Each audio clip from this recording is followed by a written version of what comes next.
Aujourd'hui, on analyse un monde où un ancien directeur du FBI risque la prison pour une simple photo de coquillage postée sur Internet, pendant que, le même jour, un géant pétrolier fait complètement exploser le marché mondial de l'énergie en quittant un cartel historique. Ouais, c'est un résumé qui donne le vertige, je suis bien d'accord. Bienvenue dans cette nouvelle exploration en profondeur des sources, je suis ravie de vous retrouver pour ça.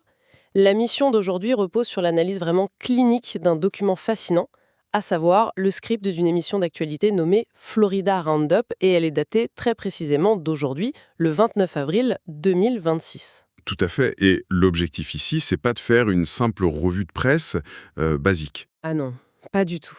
Il s'agit de disséquer la mécanique interne de tous ces événements. On veut comprendre comment une série de crises mondiales, qui ont l'air, disons, totalement déconnectées à première vue, s'entremêlent pour tester les limites absolues de nos institutions juridiques, économiques et diplomatiques. C'est exactement ça. Et ce point de départ, il offre une radiographie parfaite de notre époque actuelle, je trouve. C'est-à-dire. Eh bien, ce que cette source illustre, de la première à la dernière ligne, c'est vraiment l'effritement des structures traditionnelles. On n'est plus du tout face à des crises conventionnelles qui seraient gérées par des protocoles bien établis. Vous voyez? Ouais. Le manuel de gestion de crise habituel est bon à jeter par la fenêtre, en gros. Absolument. On observe des systèmes, que ce soit la loi pénale, les marchés financiers ou même les politiques d'immigration, qui sont contraints de s'adapter en temps réel à des paramètres totalement inédits. Bon, décortiquons tout ça. Parce que la friction entre ces différents événements est juste vertigineuse. Commençons par ce premier segment qui secoue Washington et qui semble, à première vue, complètement absurde. Absurde, c'est le mot que beaucoup utilisent, oui. La source indique que l'ancien directeur du FBI, James Comey, vient d'être inculpé. Et le motif, c'est ça qui est fou, un post Internet datant de 2025 montrant une image de coquillage disposée sur du sable pour former les chiffres 86-47. Ouais, c'est une image très spécifique. Et les autorités fédérales interprètent cette disposition géométrique comme une menace directe envers le président Donald Trump. Franchement, j'ai un vrai blocage conceptuel ici. Je peux le comprendre, oui. Attendez, je veux bien que la justice évolue, on est d'accord là-dessus. Mais envoyer quelqu'un devant un tribunal fédéral pour des coquillages sur une plage, y a-t-il pas un risque immense de dérive autoritaire là-dedans? Comment un procureur peut-il sérieusement prouver une intention criminelle de façon irréfutable à partir d'une nature morte? Alors, c'est l'obstacle majeur auquel se heurtent tous les experts juridiques qui sont mentionnés dans notre source. Mais, et c'est important, avant de disséquer la mécanique de cette accusation, il est vraiment impératif d'établir une règle d'analyse stricte pour notre discussion aujourd'hui. Oui, allez-y, je vous écoute. Il faut rappeler à tout le monde qu'on se contente d'examiner les faits purement factuels rapportés par la source concernant M. Trump et M. Comey.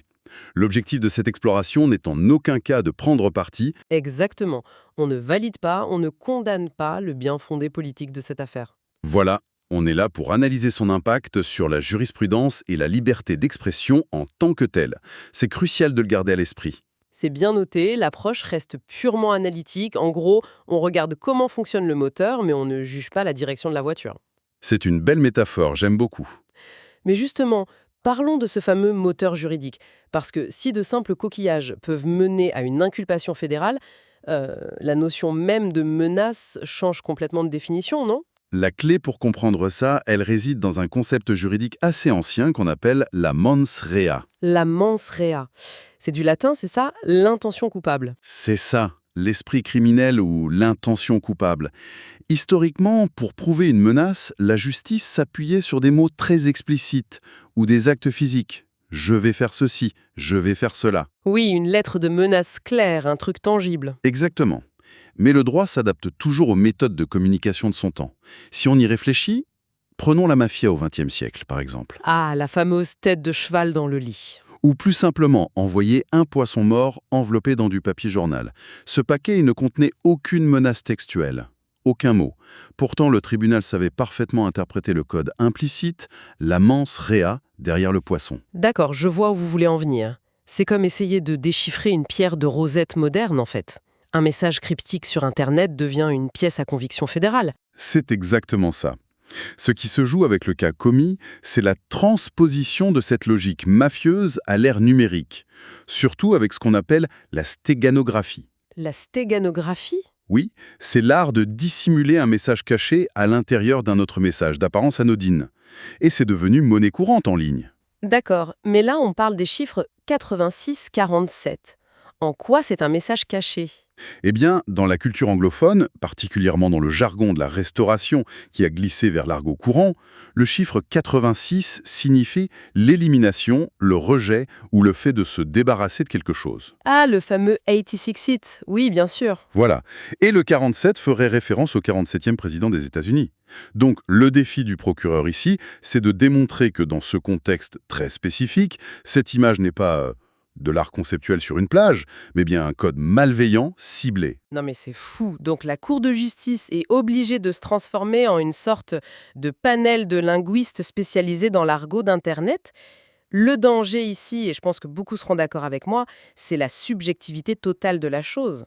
Bien sûr, le risque de surinterprétation est gigantesque. Parce que si un tribunal crée une jurisprudence validant le fait qu'une simple disposition d'objets inanimés constitue une menace criminelle, bah, la frontière de la liberté d'expression elle devient extrêmement floue. Je veux dire, une métaphore, une blague sarcastique ou une image un peu abstraite pourrait soudainement tomber sous le coup de la loi fédérale.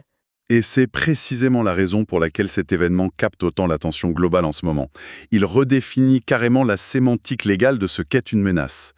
Et ce qui est fascinant dans l'architecture de cette journée d'actualité du 29 avril, Oui, oui. c'est que cette mise à l'épreuve des figures d'autorité par la justice, ce n'est pas du tout un phénomène isolé. La source nous informe quasiment dans le même souffle de la condamnation à 7 ans de prison de l'ancien président sud-coréen Yoon Suk-yeol. C'est vrai, deux anciens hauts dirigeants mondiaux happés par la machine judiciaire exactement le même jour. C'est quand même un hasard de calendrier assez incroyable. Sauf que ce n'est pas vraiment une coïncidence temporelle à mon avis. C'est le reflet d'une tendance structurelle très profonde. Le bouclier de l'immunité, ou du moins la déférence qui protégeait historiquement les plus hautes fonctions de l'État, il s'évapore. Donc personne n'est intouchable. Exactement. Les systèmes judiciaires mondiaux sont soumis à une pression sociale et politique immense. On leur demande d'appliquer le droit de manière implacable, parfois même rétroactivement. Et ça, que ce soit pour des postes sur les réseaux sociaux comme aux États-Unis ou pour des décisions exécutives majeures comme en Corée du Sud. La loi rattrape le pouvoir et la reddition des comptes devient systémique. C'est clair.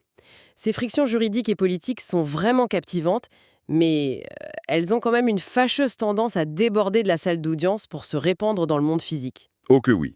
Et très rapidement. Et c'est là que la lecture du script devient proprement alarmante.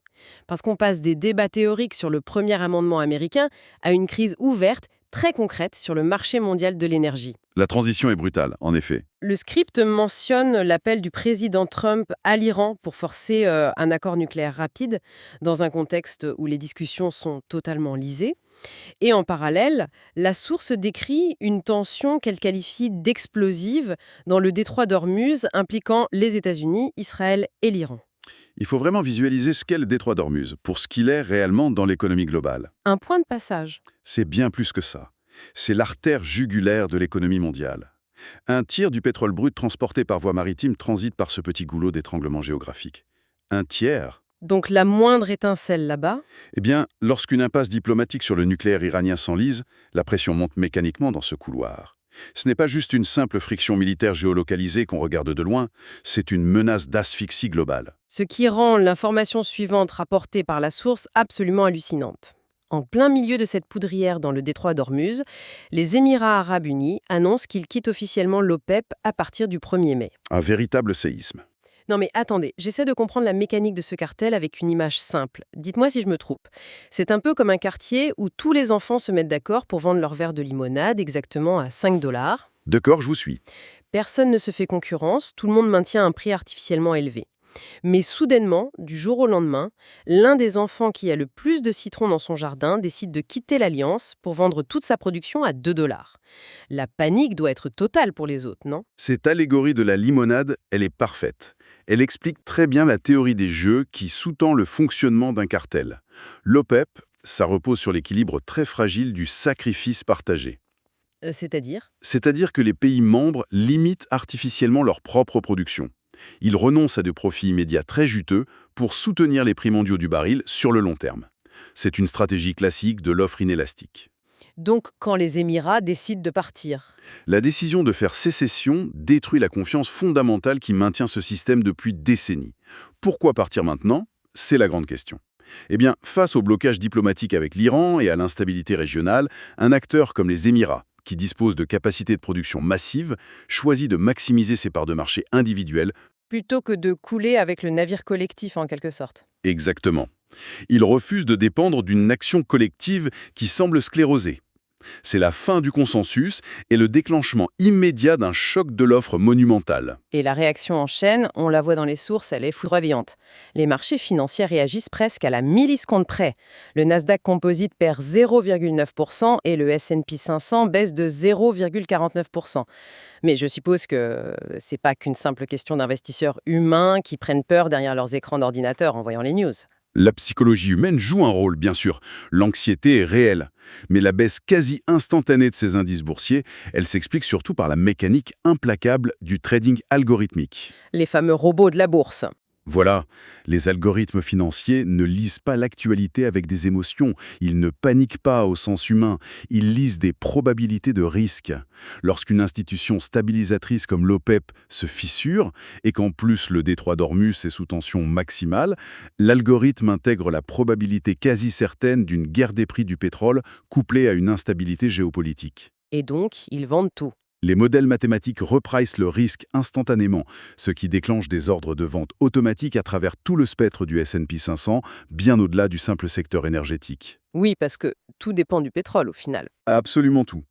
Une disruption pétrolière, ça impacte les coûts logistiques d'Amazon, les marges de production d'Apple, le coût du fret maritime global.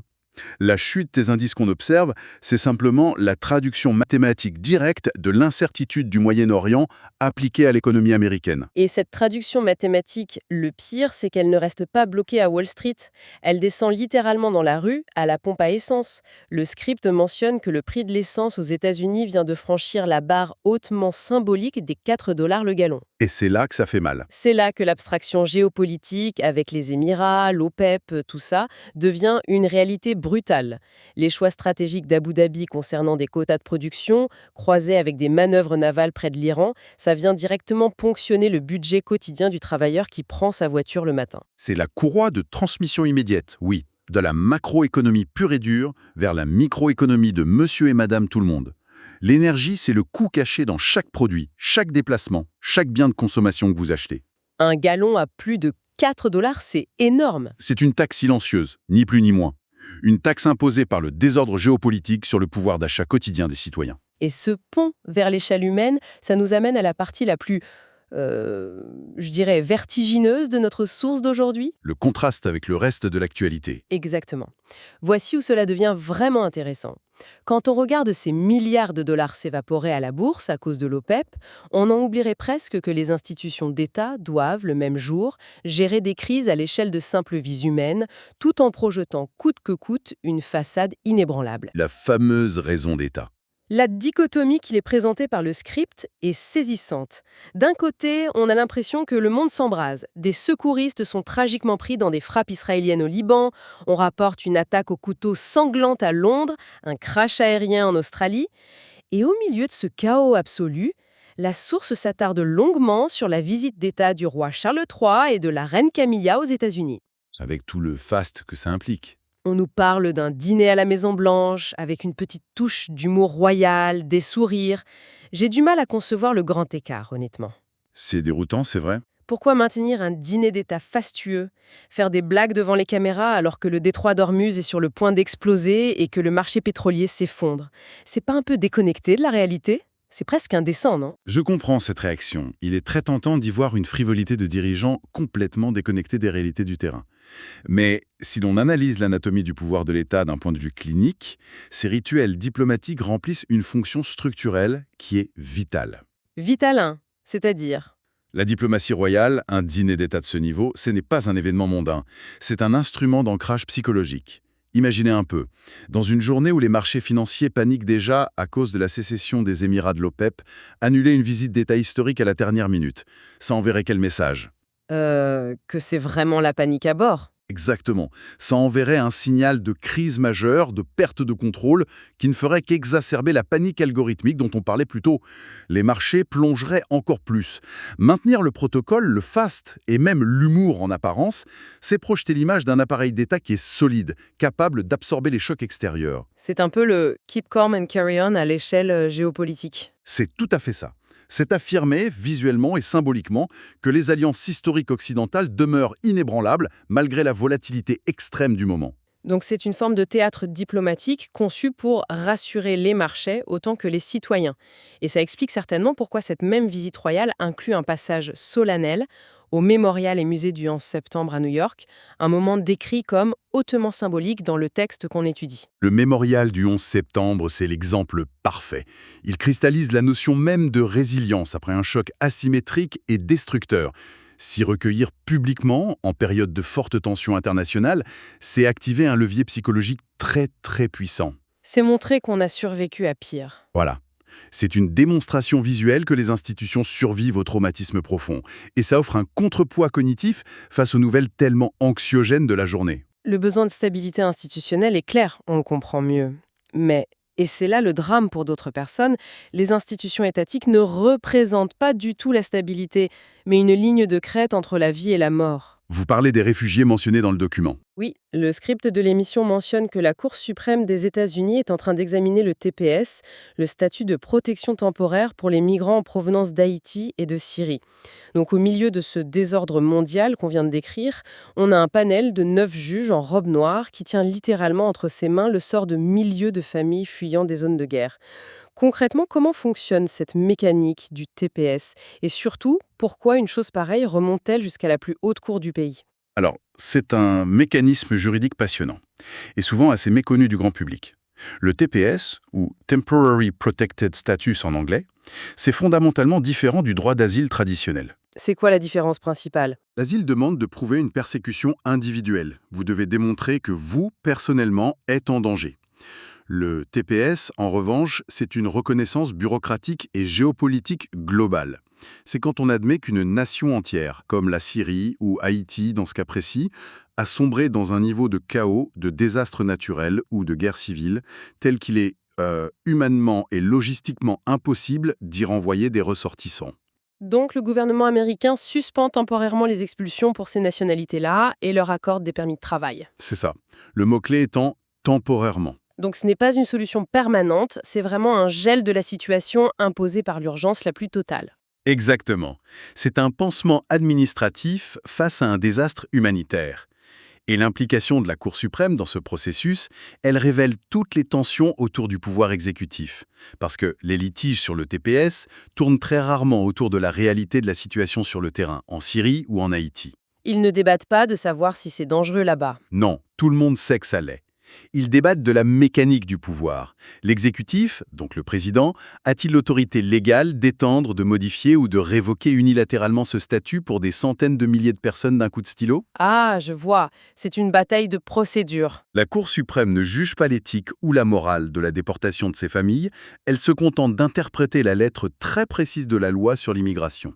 Cela illustre la complexité bureaucratique terrifiante de la gestion des crises migratoires. La survie de familles entières dépend, in fine, d'une bataille d'interprétation statutaire abstraite au sommet de l'État. C'est glaçant dit comme ça. Et ça souligne surtout le fossé ahurissant des échelles qui sont traitées en une seule et même journée par les gouvernements. On s'en rend bien compte avec ce script. C'est vertigineux, oui. L'État doit absorber la volatilité macroéconomique d'un cartel pétrolier qui se déchire, réguler la microsémantique d'une menace exprimée avec des coquillages numériques sur Internet, gérer la communication diplomatique via une visite royale hyper médiatisée et statuer très précisément sur le cadre légal du droit de résidence de réfugiés de guerre. La machine institutionnelle est sollicitée sur tous les fronts avec la même urgence temporelle, c'est juste impensable. Mais cette simultanéité, c'est la caractéristique dominante du contexte présenté par la source d'aujourd'hui. L'interdépendance des systèmes est devenue totale. Tout est lié. Tout. La volatilité diplomatique au Moyen-Orient n'est plus isolable de l'inflation à la pompe à essence américaine, tout comme l'évolution de la liberté d'expression numérique n'est plus isolable des plus hautes instances pénales. L'illusion que la politique étrangère, le droit constitutionnel et l'économie locale évoluent dans des couloirs séparés, elle a définitivement volé en éclats. Cette exploration en profondeur révèle une cartographie du monde incroyablement dense quand on prend le temps de s'y pencher. On est parti d'une tentative de la justice de déchiffrer la mens rea, l'intention coupable, derrière des chiffres dissimulés dans une image de plage, pour traverser la théorie des jeux qui désintègre un cartel pétrolier vieux de plusieurs décennies. Le grand écart, comme vous disiez. Oui, avant de finir sur le contraste saisissant entre la scénographie presque théâtrale des dîners d'État et la mécanique froide, juridique des lois sur la protection temporaire des réfugiés. Ce n'est pas simplement une liste de nouvelles indépendantes balancées à la suite les unes des autres. Non, c'est le portrait d'un écosystème en pleine redéfinition. Ce script démontre que la complexité n'est plus une simple anomalie du système qu'il faut régler. Elle est le système lui-même aujourd'hui. C'est la nouvelle norme. Exactement. La capacité d'une société à fonctionner repose désormais sur l'agilité de ses institutions à interpréter des codes numériques ambigus le matin, tout en encaissant des chocs logistiques globaux l'après-midi. Je crois qu'il faut vraiment tirer une leçon de cette intrication globale. La géopolitique, ce n'est pas une pièce de théâtre ennuyeuse qui se joue loin de nous dans des capitales étrangères. C'est le mécanisme silencieux, invisible, qui fixe le prix du carburant affiché en bas de la rue chez vous. Tout à fait. Tout comme la jurisprudence sur un malheureux poste de 2025 dictera les algorithmes de modération et le droit à l'expression de chaque individu sur Internet dès demain matin. Tout cela réclame une vigilance intellectuelle de chaque instant quand on lit les actualités. Il ne faut plus rien prendre au premier degré. Mais avant de clore cette analyse, parce qu'on arrive à la fin, il y a une dernière réflexion, un peu inédite, qui émerge des entrailles de ce script et que je voulais partager avec vous. Une question qui mérite vraiment de rester en suspens pour ceux qui nous écoutent. Je vous écoute. Sachant que les Émirats arabes unis viennent de quitter l'OPEP, choisissant très explicitement de briser l'action collective pour faire cavalier seul, dans un environnement super instable. Que se passera-t-il si cette mentalité du chacun pour soi s'étend de manière virale à d'autres organisations mondiales? Ah, c'est la grande question. Imaginez, si le modèle des grandes coalitions et des alliances multilatérales, je ne sais pas, comme l'ONU, l'OTAN ou l'Union européenne, n'est plus perçu comme une protection mais comme un carcan économique qui ralentit tout le monde, à quoi ressemblera l'architecture de la diplomatie dans les 10 prochaines années? Est-ce que le 29 avril 2026 marquera discrètement dans les livres d'histoire la fin de l'ère des méga-alliances mondiales? C'est une hypothèse très forte, et la dynamique semble amorcée, en effet. Un paysage international dépourvu de ces macrostructures pourrait offrir une agilité tactique redoutable à des nations individuelles, c'est certain. Il pourrait réagir plus vite sans consulter personne, Mais à quel prix? au prix d'une volatilité permanente. L'équilibre par la dissuasion collective et les traités pourraient laisser place à une imprévisibilité systématique de tous les instants. Ce serait un tout autre monde. Ce qui nous ramène à l'essence même de la lecture de l'actualité. Les points de rupture historiques, ils ne se signalent plus toujours par des déclarations fracassantes à la télévision.